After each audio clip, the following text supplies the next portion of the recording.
भाई फिलहाल आप हरियाणा खबर 18 देख रहे हो। मैं हूं आपके साथ राहुल अत्री। फिलहाल मेरे साथ जंतर मंतर पे मौजूद हैं साहिल मान, हाई कोर्ट के वकील हैं। फिलहाल पोक्सो एक्ट के बारे में बात करेंगे जो ब्रिजभूषण के ऊपर लगा है। एफआईआर में जो है पोक्सो एक्ट उनके ऊपर लगा है, क्योंकि पोक्सो एक्ट के अंदर हमने सुना है कि तुरंत जो गिरफ्तारी होती है, लेकिन उस बाहुबली की अब तक गिरफ्तारी क्यों नहीं हो पाई है? इसके ऊपर आप क्या कहना चाहोगे और आपके बयान क्या है इसके ऊपर? देखो, पोस्को एक्ट ये बात करता है कि जो भी कोई गर्ल जिसकी एज 18 से कम हो और उसके साथ कोई फिजिकल असोल्ट होता है किसी भी तरह से, तो उनके ऊपर पोस्को एक्ट लगता है। जैसे कि पता लगा कि कोई महिला रेसलर है और जिनकी उम्र 18 ईयर से कम थी और उन्होंने भी एलिगेशन ब्रिजभूषण पे लगाए हैं, उसके बाद भी दिल्ली पुलिस उन पे कार्रवाई नहीं कर रही है। उसे साफ साफ ये पता लगता है कि दिल्ली पुलिस की इंटेंशन है कि जो महिला रेसलर है उनके साथ न्याय न हो। अब इसके पीछे कौन तंत्र इतना मजबूत है कि जो महिलाएं, जो रेसलर देश के लिए ओलंपिक में मेडल लेके आती हैं, वो यहाँ पे जंतर मंतर पे धरना प्रदर्शन करते हैं। किस बात के लिए? कि हमारे साथ यौन उत्पीड़न हुआ है, इस बात के लिए। ये हमारे लिए और देश के लिए सबसे बड़ी शर्म की बात है कि 5-5 महीने तक इनके लिए एफआईआर नहीं होती। एक सुप्रीम कोर्ट में केस था ललिता कुमारी वर्सेस स्टेट ऑफ यूपी, 2013 का ये केस था। उसमें सुप्रीम कोर्ट ने साफ साफ ये आदेश दिया था कि जैसे ही पुलिस को ये आदेश हो और या उनको कोई इन्फॉर्मेशन मिले कि कोई ऑफेंस हुआ है, वो ऑफेंस कॉग्निजेबल हुआ है, तो बिना कुछ सोचे समझे दिल्ली पुलिस को या किसी पुलिस को एफआईआर लॉन्च करनी पड़ेगी। और रही बात प्रिलिमिनरी इन्वेस्टिगेशन करने की एफआईआर से पहले, वो सिर्फ उस चीज के लिए होती है कि ऑफेंस कॉग्निजेबल है या ऑफेंस नॉन कॉग्निजेबल है। जैसे ही ये श्योर हो जाए कि ऑफेंस कॉग्निजेबल है, तो बिना किसी सोचे समझे, बिना किसी वेट के दिल्ली पुलिस या किसी पुलिस को they have to launch an FIR. But इस केस में जो महिलाएं देश के लिए मेडल लेके आती हैं, देश का नाम इतना ऊंचा करती हैं, उनकी एफआईआर के लिए उनको जाना पड़ता है सुप्रीम कोर्ट में। Why it is so?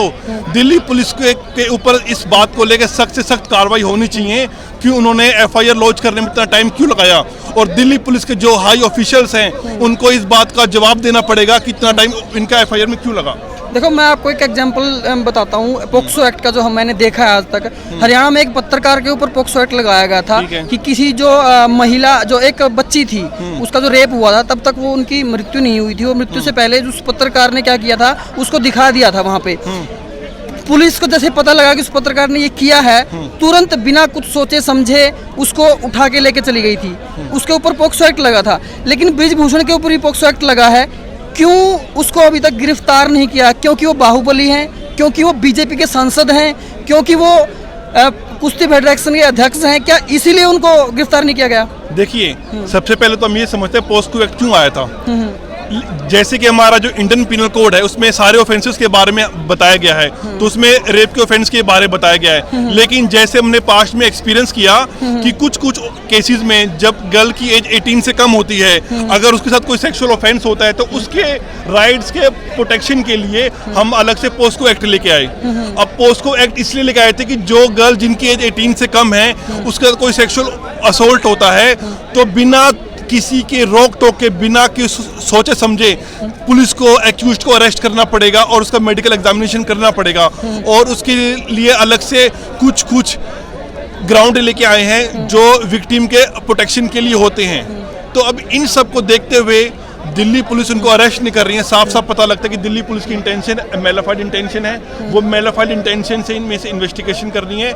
मुझे लगता है कि सुप्रीम कोर्ट या हाई कोर्ट को एक अलग से टीम या कोई टीम बनानी चाहिए, जिसमें सुप्रीम कोर्ट या हाई कोर्ट के रिटायर्ड जज हों या कोई एकेडमिशियन हो, जिसमें वो इस बात को इन्वेस्टिगेट करे कि जो ब्रिजभूषण जी ने जो किया है वो सही किया है, नहीं गलत किया है। अब मुझे तो उन पे जी, जो नाम के पीछे जी लगाया है, वो मेरा मन नहीं करता है। क्यों? जिस आदमी के ऊपर इतने सारे केसेस पहले से पेंडिंग हो और जो लड़कियां, जो रेसलर्स जिन्होंने देश का नाम इतना ऊंचा किया, अब वो यहाँ पे उनके धरने प्रदर्शन के लिए बैठे ब्रिजभूषण के, तो उनके खिलाफ सख्त सख्त कार्रवाई होनी चाहिए। तो ये भी देखा आपने, एक वकील ने कैसे समझाया कि पोक्सो एक्ट लगने के बावजूद भी उसको अरेस्ट नहीं किया गया है। आपके क्या विचार हैं इसके बारे में? कमेंट में जरूर दीजिएगा। तब तक के लिए वीडियो को लाइक एंड फॉलो कर। धन्यवाद।